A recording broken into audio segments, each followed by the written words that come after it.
By now, you've probably heard about a proposed quarry project up Parley's Canyon. The opposition is organized and well-funded, and of course, the media only reports their side. But there is another side that you might not hear if we don't tell you.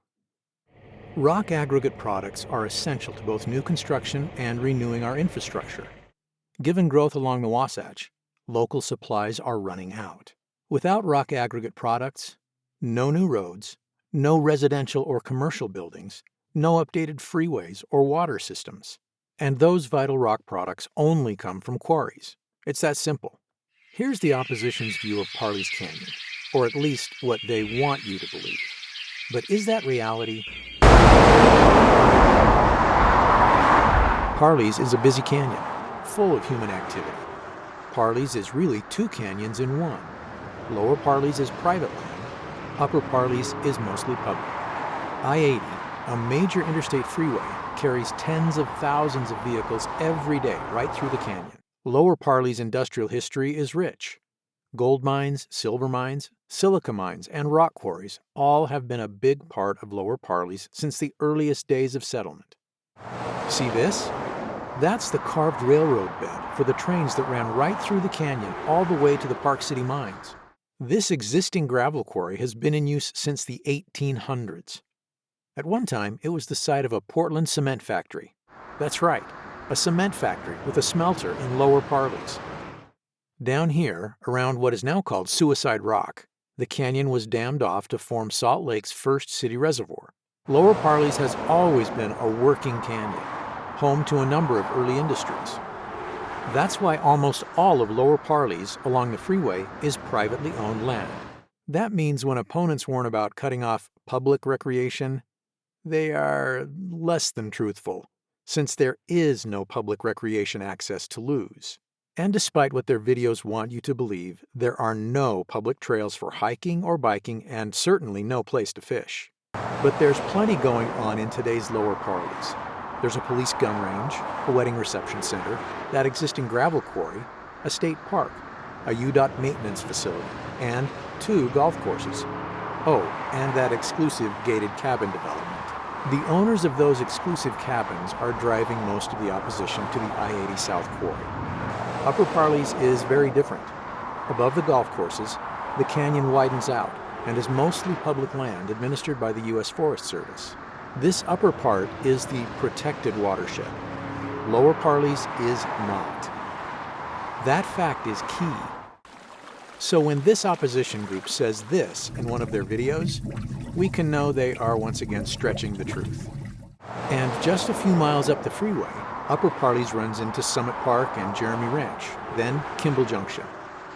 What kind of pristine canyon has a freeway, car dealerships, and a McDonald's?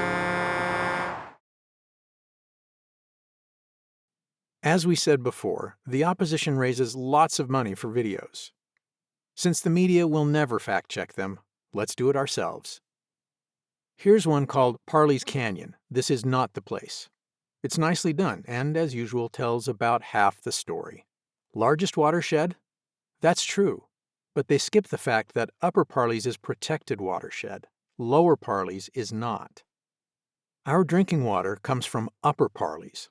None of the water from Lower Parley's is drinking water. 634 acres really would be a huge mine. It's just not true. Saying it over and over does not make it so. The mine proposed is about 20 acres, like this. At 70 miles per hour, a passing motorist might see it for about 6 seconds. Why can't they just tell it like it is? Zoned for forest and recreation? Not until about a year ago. Before that, it had long been a mining district.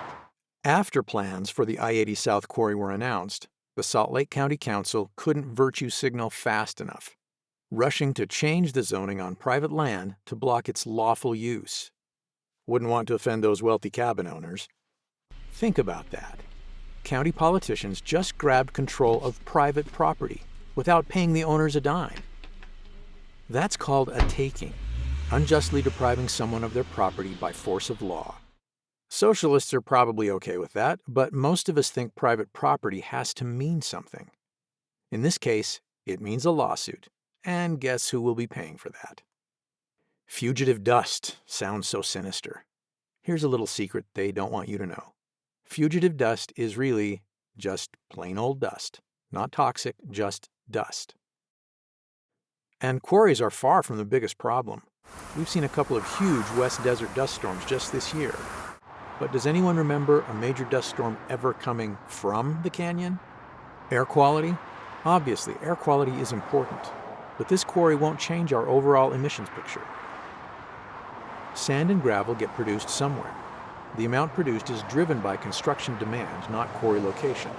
So if it's not produced in Parley's, it will get produced somewhere else.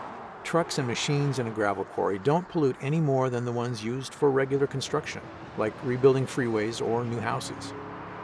You could argue that a Parley's quarry strategically located on a major freight corridor to service Salt Lake, Summit, and Wasatch counties will actually reduce net emissions compared to some quarry located 100 miles away. Here's the thing. The canyon savers aren't really against quarries. They need and use quarry products just like everyone else. They just want them somewhere else. That's classic NIMBY. Not in my backyard. Their video concedes that the fastest growth in Salt Lake County is right at the foot of the biggest mine around, right? It's a lot bigger than 20 acres. What about Beck Street? See those houses and all that commercial going up all around that quarry? And Traverse Mountain, built right around one of Utah's oldest working gravel quarries. Even Cottonwood Heights has grown up around a quarry. The one quarry is still active, but that beautiful golf course, all those offices and houses, all are located on former quarry sites, as are some major shopping areas. Do you see a pattern here? Lots of other high-growth upscale areas host aggregate quarries. Everyone else manages to deal with it.